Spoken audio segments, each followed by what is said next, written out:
मैं सरस्वती सिंह, सहायक प्राध्यापक रसायन शास्त्र, शासकीय महाप्रभु वल्लभाचार्य स्नातकोत्तर महाविद्यालय महासमुंद। आज हम पढ़ने वाले हैं कि क्यों ट्रांजिशन एलिमेंट्स कलर्ड आयंस या कलर्ड कंपाउंड्स बनाते हैं। हम जानते हैं कि कुछ जो ट्रांजिशन एलिमेंट आयंस होते हैं वे कलर्ड होते हैं, जैसे कि कॉपर+2 ब्लू कलर का होता है, वेनेडियम +2 वायलेट कलर का होता है, स्कैंडियम+3 पर्पल कलर का होता है। उसी प्रकार कुछ जो कंपाउंड्स होते हैं जैसे potassium permanganate, potassium chromate, potassium dichromate, ये कंपाउंड्स भी कलर्ड होते हैं। तो इनके कलर को मुख्यतः 2 पॉइंट प्रभावित करती हैं। पहला पॉइंट है डीडी ट्रांजिशन एवं दूसरा है चार्ज ट्रांसफर। तो सबसे पहले हम पढ़ते हैं डीडी ट्रांजिशन या डीडी संक्रमण। जब कोई ट्रांजिशन एलिमेंट किसी लिगेंड के एब्सेंस में रहता है तब उनके जितने भी डी ऑर्बिटल्स होते हैं वे उनकी एनर्जी जो होती है वो इक्वल होती है।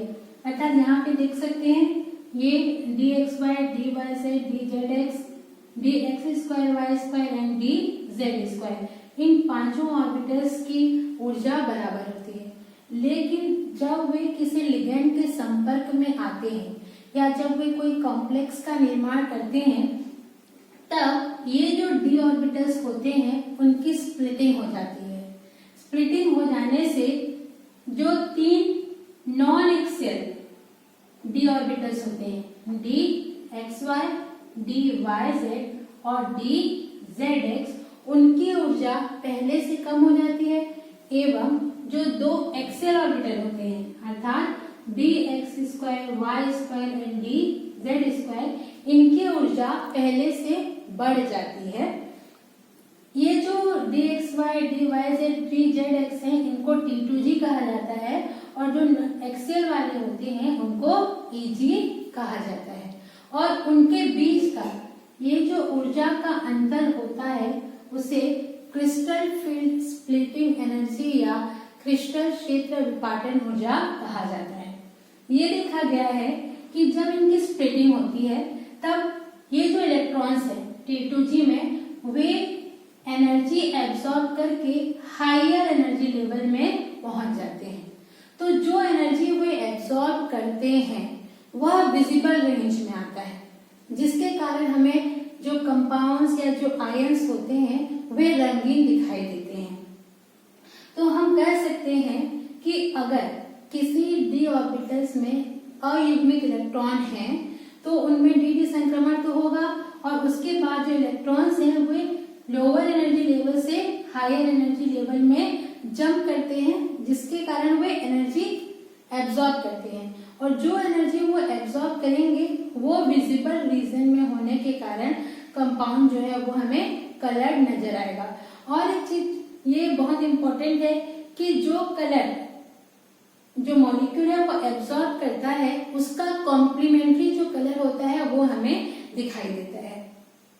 अब हम नेक्स्ट पढ़ते हैं चार्ज ट्रांसफर।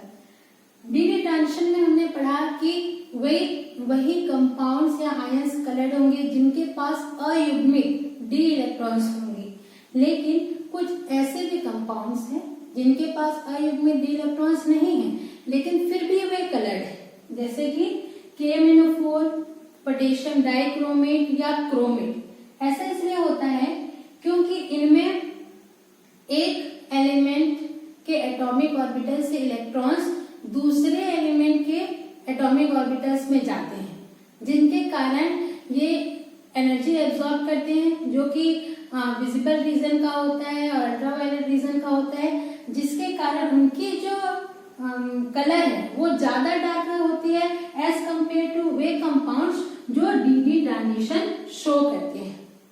हमने और एक चीज देखा कि डीडी ट्रांजिशन में वे कितनी एनर्जी एब्सॉर्ब करेंगे वो क्रिस्टल फील्ड स्टेबलाइजेशन एनर्जी के ऊपर निर्भर करता है। तो अब हम आगे ये देखेंगे कि ऐसे कौन कौन से फैक्टर हैं जो क्रिस्टल फील्ड स्टेबलाइजेशन एनर्जी को प्रभावित करते हैं, जिसके कारण उनके कलर में भी डिफरेंस आता है। Factors affecting colour of of the complex. किसी भी कॉम्प्लेक्स या आयन के कलर को मेनली 3 चीजें प्रभावित करती हैं। पहला, oxidation state of the central atom, second nature of ligand and third geometry of the complex. सबसे पहले हम लोग देखते हैं oxidation state of the central atom. Central atom की ऑक्सीडेशन स्टेट जितनी ज्यादा होती है उनकी क्रिस्टल फील्ड स्टेबलाइजेशन एनर्जी है वह भी उतनी ज्यादा होगी, तो वह हायर फ्रीक्वेंसी में लाइट को एब्जॉर्ब करेगा। हायर फ्रीक्वेंसी मतलब यहाँ हम देख सकते हैं कि जो लाइट वो एब्जॉर्ब करेगा वो रेड टू वायलेट शिफ्ट हो जाएगा, क्योंकि इधर हायर फ्रीक्वेंसी है, और उसी प्रकार उसका जो कॉम्प्लीमेंट्री कलर है जो हमें दिखाई देगा वह blue green to yellow green हो जाता है। सेकेंड हम लोग देखते हैं नेचर ऑफ द लिगेंड। हमको पता है कि लिगेंड जो है वो मुख्यतः 2 प्रकार के होते हैं, स्ट्रॉन्ग लिगेंड और वीक लिगेंड। स्ट्रॉन्ग लिगेंड जो होते हैं उनमें क्रिस्टल फील्ड स्टेबलाइजेशन एनर्जी अधिक होती है as compared to weak ligand.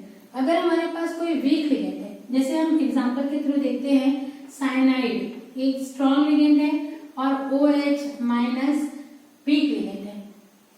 तो अगर साइनाइड का कोई कॉम्प्लेक्स हमारे पास बनता है तो क्रिस्टल फील्ड स्टेबलाइजेशन एनर्जी अधिक होगी, तो वो अधिक फ्रीक्वेंसी की लाइट को एब्जॉर्ब करेगा। तो जो वो कलर एब्जॉर्ब करेगा वो रेड टू वायलेट शिफ्ट हो जाएगा, और जो कॉम्प्लीमेंट्री कलर हमको दिखेगा वो blue green to yellow green shift हो जाएगा। लेकिन इस साइनाइड के कंपेयर में OH माइनस जो है वह वीक लिगेंड है, तो वीक लिगेंड होने के कारण जो कॉम्प्लेक्स है वो कौन सा फ्रीक्वेंसी का लाइट एब्जॉर्ब करेगा, जो लोअर फ्रीक्वेंसी वाली लाइट है। तो जो लाइट वो एब्जॉर्ब करेगा वो वायलेट टू रेड शिफ्ट हो जाएगा और colour yellow green to blue green हो जाएगा। नेक्स्ट हम लोग पढ़ते हैं ज्योमेट्री ऑफ द कॉम्प्लेक्स। जो अलग अलग ज्योमेट्री के कॉम्प्लेक्स होते हैं उनकी क्रिस्टल फील्ड स्टेबलाइजेशन एनर्जी अलग अलग होती है। जैसे कि हम एक छोटा सा एग्जांपल देख सकते हैं, निकल प्लस 2 अगर 2 तरह का कॉम्प्लेक्स बनाता है, वो एक में स्क्वायर प्लेनर बनाता है और दूसरा जो कॉम्प्लेक्स है उसकी जो ज्योमेट्री है वो टेट्राहेड्रल है। तो भले ही सेंट्रल एटम निकल है लेकिन ज्योमेट्री अलग अलग होने के कारण उनका कलर भी अलग अलग होगा। जैसे अगर वो स्क्वायर प्लेनर कॉम्प्लेक्स बनाता है तो या तो वो येलो हो सकता है या फिर ब्राउन। अगर वह टेट्राहेड्रल कॉम्प्लेक्स बनाता है तो या तो वो ब्लू हो सकता है या फिर ग्रीन। तो हम ये देखते हैं कि सेंट्रल मेटल अगर सेम है लेकिन उनकी ज्योमेट्री अगर अलग अलग है तो उसके आधार पर भी कॉम्प्लेक्स का जो कलर होता है वह अलग अलग हो जाता है। ऐसा इसलिए होता है क्योंकि तीनों ही ज्योमेट्री में जो क्रिस्टल फील्ड स्टेबलाइजेशन एनर्जी होती है वो अलग अलग होती है। ये कॉमनली ये देखा जाता है कि सबसे ज्यादा जो एनर्जी होती है वो स्क्वायर प्लेनर में होती है, उससे कम ऑक्टाहेड्रल में होती है और सबसे कम होती है टेट्राहेड्रल में। अब हम नेक्स्ट कुछ एग्जांपल के थ्रू पढ़ेंगे कि किस तरह हम पता कर सकते हैं कि कौन से आयन्स जो होते हैं वो कलर्ड होंगे और कौन से आयन कलरलेस होंगे। नेक्स्ट हम देखते हैं कि कौन से जो आयन्स होंगे वो कलर्ड होंगे और कौन से कलरलेस होंगे। इसके लिए सबसे इम्पोर्टेंट है कि हमें इलेक्ट्रॉनिक कॉन्फ़िगरेशन पता होना चाहिए। मैंने यहाँ पे कुछ जो एलिमेंट्स हैं उनकी इलेक्ट्रॉनिक कॉन्फ़िगरेशन लिखा है और यहाँ पे कुछ आयन्स लिखा है। हम अभी ये देखेंगे कि यह कलर्ड है या कलरलेस है। सबसे पहले देखते हैं स्कैंडियम +3। स्कैंडियम का लास्ट इलेक्ट्रॉनिक कॉन्फ़िगरेशन होता है 3d1 4s2। 3 इलेक्ट्रॉन चले गए, मतलब यहाँ से 2 और यहाँ से 1। इसका मतलब ये हुआ कि इसमें d ऑर्बिटल्स में एक भी इलेक्ट्रॉन्स नहीं है, तो यह कैसा होगा, कलरलेस। नेक्स्ट हम देखते हैं टाइटेनियम +4। देखिए टाइटेनियम का क्या होता है 3d2 4s2 +4, यहाँ से 2 इलेक्ट्रॉन, यहाँ से 2 electron. Last electronic configuration 3d0, तो ये भी कैसा होगा, कलरलेस होगा। नेक्स्ट हम देखेंगे वेनेडियम +4। वेनेडियम का देखिए last electronic configuration 3d3 4s2, यहाँ से 2 इलेक्ट्रॉन गया और यहाँ से 2, तो लास्ट में क्या बचा 3d1, मतलब यह dd ट्रांजिशन शो कर सकता है। तो यह जो आयन होगा वह कलर्ड होगा।